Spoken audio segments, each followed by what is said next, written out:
Yo, what's up guys, and welcome back to Boxmining. So I get asked this question a lot. Which exchanges do I trade actively on? And which exchanges do I avoid at all costs? And that's really important as well because there's some exchanges that are really bad in this space. Now, what I did is I broke down exchanges into a tier list. So tier 1 being the good list, this is where I hold active trading accounts. Tier 3 would be exchanges where I'm pretty skeptical and I don't really want to put any assets there overnight. And I'll tell you what problems I had as well. So then you're informed as to, what risks you're taking if you decide to ever, brave one of these exchanges. Before we start, let's just say one thing. There's no such thing as a safe cryptocurrency exchange.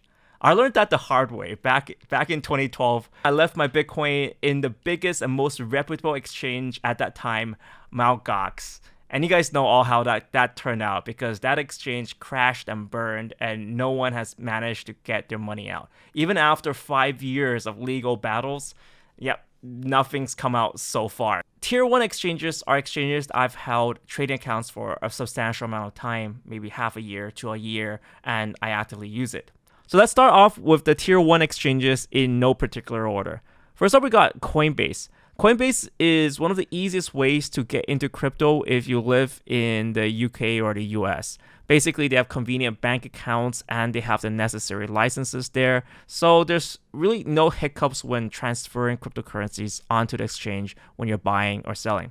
Now, they do have a limited number of cryptocurrencies, Bitcoin, Ethereum, Bitcoin Cash, and Litecoin. So it's the kind of entry level. I would say that they have another one called Coinbase Pro, but the liquidity there just doesn't match Coinbase itself. Next up, we have Kraken. Yet again, Kraken is one of those exchanges that you can deposit fiat currencies and they do hold fiat. Personally, I found that Kraken has a very strong euro presence. So if you're in the European Union and you use euros, then you have strong trading pairs with high liquidity for Bitcoin, Ethereum, Litecoin. Other coins, not so much. So moving away, if you want to venture into the world of altcoins with a lot of trading pairs, Binance can not really be topped in this area. They have one of the highest liquidity when it comes to a lot of these altcoins. This is why a Binance listing matters a lot in the cryptocurrency space. So generally what a lot of people do is they kind of buy their crypto on Coinbase, Kraken, and then load it on Binance. Being a top crypto-to-crypto exchange, CZ, their CEO, has also become really popular. And if you guys want to figure out what his plans for the future are, I got some videos with CZ up on my channel as well. I'll put a link right here. All this said, however, Binance did recently suffer a very embarrassing hack. So 7,000 Bitcoin were stolen from the exchange wallets belonging to users.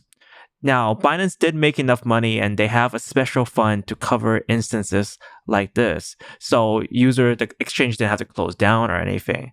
But what did happen is that they had to reamp securities, and it did show that there were some issues with the securities on the exchange, especially when people started asking, how did their entire hot wallet get emptied out with nothing being triggered? So after the hack, CZ, their CEO, did make a live stream. They were very transparent about what happened and what they were going to do next. So that's positive, and this is one of the main reasons why Binance is still in a tier 1.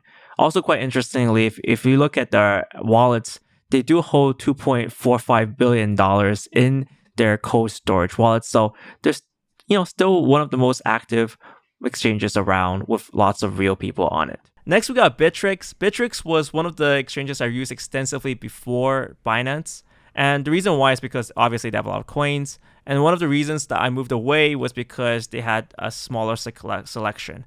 But they're trying to move up back now. They kind of remade their interface. I don't really see anything wrong or right with them. They're just kind of like, they're there. I occasionally use them. The same could really be said with Poloniex. I did use it extensively.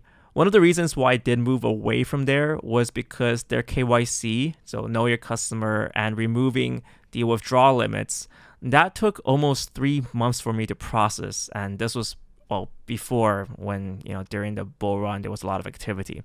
Customer support, I recently contacted their customer support. It wasn't terrible, so that's why I'm keeping them in tier 1. I don't feel there's any reason to bunk them down to tier 2 right now. One of the newer entries to tier 1 is OceanX. So OceanX is one of the larger exchanges that trade a lot of VeChain assets. So they're really good with VeChain trading pairs, but they're kind of lacking in other cryptocurrencies. That being said, they're licensed in Japan, which is why I have more confidence in them.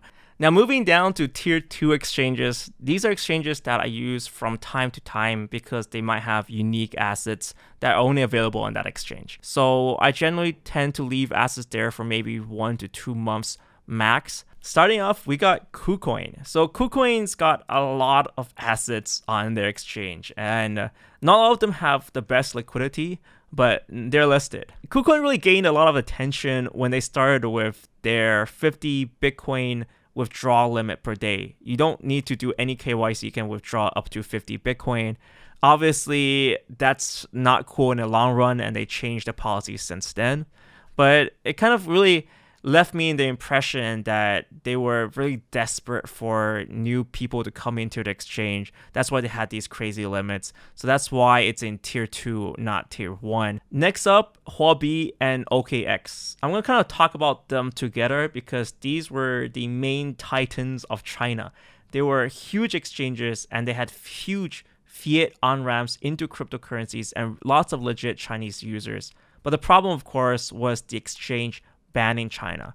This is now phrased the golden vacuum because it kind of obliterated a lot of Huobi and OKX's dominance and kind of let the new exchanges like KuCoin and Binance take over. The reason why they're in tier 2 is because they still hold on to some of their customers from the past, and also they have the technology for the future.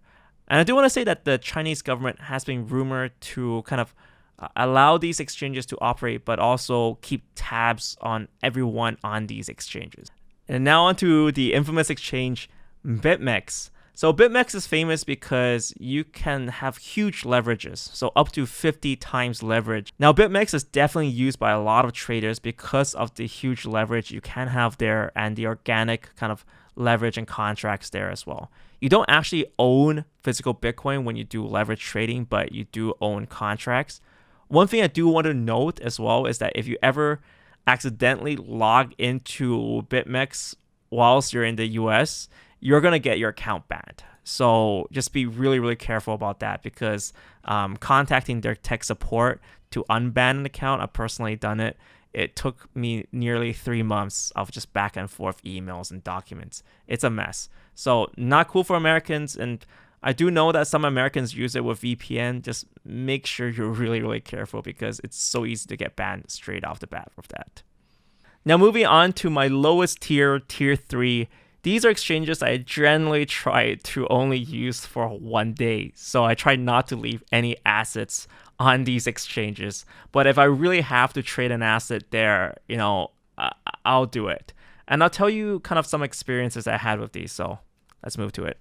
So let's start off with Bitfinex. You can actually deposit money, actual US dollars on Bitfinex and trade, and they have a very strong BTC to USD pair.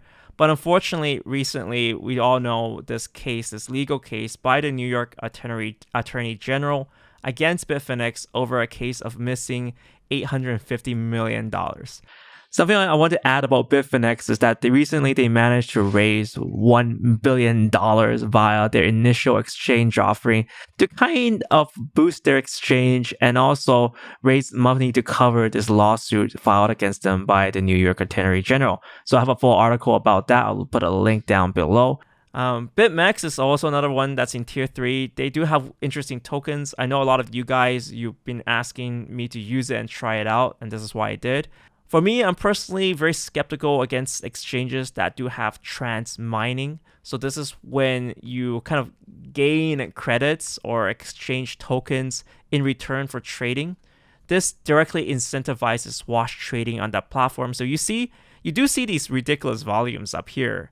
But by no way should that give you any confidence. So if you do actually want to move a lot of coins or dump a lot of coins or buy a lot of coins, you'll drastically affect the price, even though it might look like nothing compared to the volume reported. Now for the final category, these are exchanges that I've had a lot of problems in the past, and I was really afraid of just getting plain out robbed by these exchanges. Starting off, we got HitBTC. So HitBTC, they don't actually have a real KYC policy. What they do is that if you trade a lot, they'll just ban, suspend your account, and then you just have to start emailing them. I'm not the only person that it happened to me personally. If once I started searching, HitBTC account frozen, quite a few people have this problem. And it's not even your usual KYC procedure with your passport and your photo. And this is a common problem with a lot of these low quality exchanges. They have no problem with you depositing a lot of cryptocurrencies there. No problem. Just deposit 2, 3, 4, 10, 100. They don't care. But when you withdraw it, man, they'll make you go down on your knees and beg to withdraw. And they have all the cards there. I mean, technically, half these exchanges you don't even know who they are, and you can't even press any legal action against them. So just be really careful. Next up, we have Cryptopia. This used to be the biggest place for a lot of really big shitcoins. Now, Cryptopia, they did go almost to bankruptcy. They had a lot of banking issues. They had their offices being raided by the New Zealand police over accused hacks. So we know they've been hacked on the 27th. They claim 9.4% of the cryptocurrencies stolen, so it's not everything, but I'll be extra careful with Cryptopia. Yobit's one of those exchanges where definitely withdrawal issues may present and pop up. I don't even know why this made my list. I don't even know why I had tried this once, but yeah, just be really careful when it comes to withdrawals on this exchange. And that's it, guys. I hope this list of top exchanges is helpful, and I'd love to hear any feedback on this tier system. Do you feel like it's helpful for you to make a decision on which exchange to use and how to kind of categorize them in your head? And also, if you have any exchange recommendations or if you have any problems with any of these exchanges here, I would love to hear them. Guys, thank you guys so much for watching this video. If this video helped you, please do share it. It really helps this channel grow and helps motivate me create better content in the future as well. Thank you guys so much for watching. See you next time.